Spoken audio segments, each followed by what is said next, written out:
Yo creo que en este momento la ciudadanía, expresada en la opinión pública, está en una especie de limbo.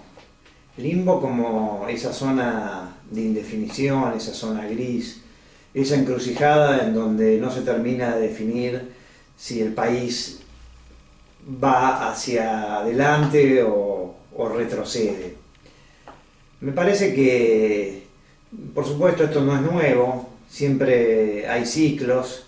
Si nos remontamos al advenimiento de la democracia, cuando emerge la figura de Raúl Alfonsín, hay un entusiasmo masivo, hay como una recuperación de un sentimiento que había quedado sepultado por años oscuros de la dictadura.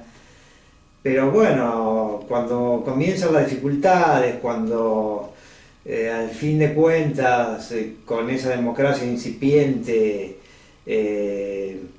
los problemas del día a día siguen continuando y comienzan los problemas o las penurias económicas, y bueno, entonces empieza a gestar esa meseta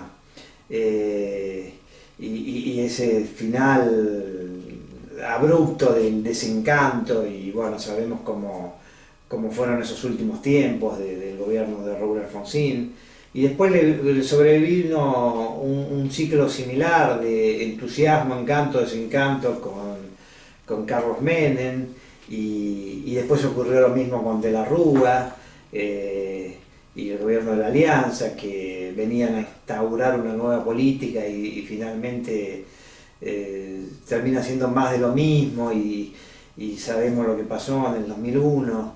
Y con el gobierno kirchnerista ocurre lo mismo. Es decir, cuando aparece en el 2003 hay una serie de logros, hay una serie de cambios y hay una recuperación de la esperanza.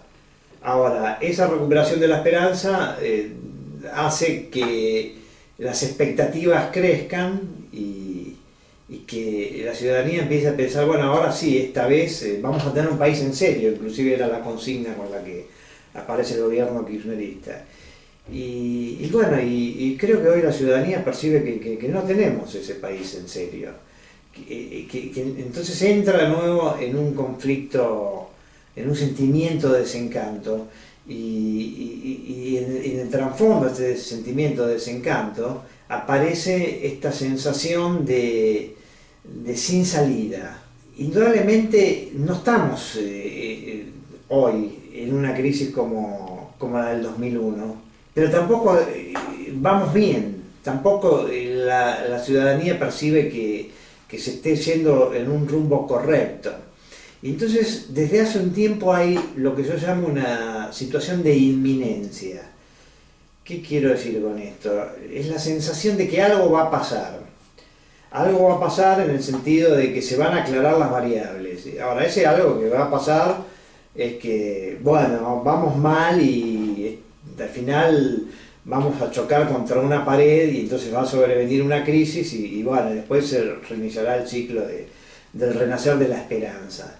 Bueno, pero en este caso no está pasando eso, sino que más bien lo que se asiste es a una lenta erosión de esa esperanza día a día. Es como si esta vez fuera por goteo.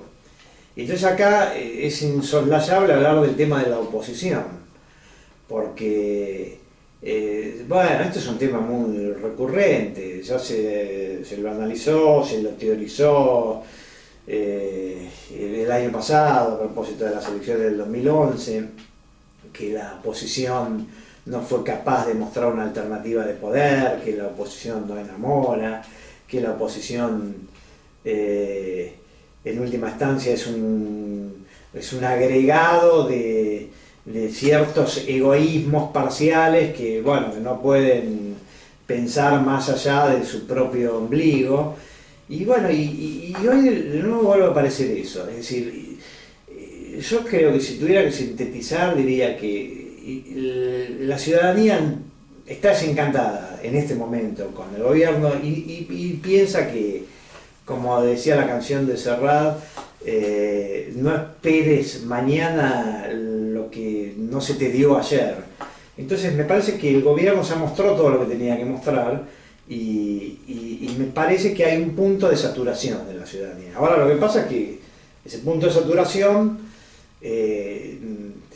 es la condición de apertura hacia una nueva propuesta que vuelva a reiniciar el ciclo de la esperanza, y esa propuesta no aparece. Entonces me parece que en este momento la situación del país se la puede definir en términos de lo que la psicología llama conflictos negativo-negativo. El conflicto negativo-negativo es cuando hay que optar entre dos opciones que ambas son malas, ninguna entusiasma, hay que elegir entre, por decirlo metafóricamente o no tan metafóricamente, hay que elegir entre dos males. El problema interno, me parece, de la opinión pública del ciudadano, es que no lo puede resolver ese problema. Es decir, que si piensa en lo que no quiere, que es el gobierno tal como se está desempeñando en este momento, lo tiene claro. Ahora, cuando piensa en lo que podría venir, creo que hay como una emergencia de un viejo horror, hasta yo diría primitivo, a caer en una anarquía peor que la que supuestamente, de acuerdo a esa queja, se estaría viviendo. Entonces, pasan los días, pasan los meses, pasan los años y el ciudadano siente que está dando vueltas alrededor de un mismo problema, y los actores que deberían de alguna manera desempatar o terciar en esta dilemática no aparecen. Entonces creo que ese es un gran problema de la oposición. La oposición, en última instancia, lo que ofrece son variaciones entre la tibieza y la ausencia, o presencias que, por razones atendibles o no, ya han demostrado que no son auténticas opciones para la ciudadanía. Entonces, yo creo que si tuviera que graficarlo con una metáfora futbolística al sentimiento que relevamos en el día a día de la opinión pública, me parece que es como si estuviéramos en una situación en que el arco rival está sin arquero y permanentemente se están tirando centros y no hay nadie que cabecea. Y entonces el espectador, que en este caso la opinión pública, queda perplejo, preguntándose, pero ¿cómo puede ser que ante ese estado de necesidad de un nuevo liderazgo, ese nuevo liderazgo no termine de aparecer? Bueno, pero lo cierto es que no aparece. Entonces me parece que ese es uno de los puntos nodales que tienen que ver con ese limbo en el que, a mi entender, la ciudadanía está sumida en este momento.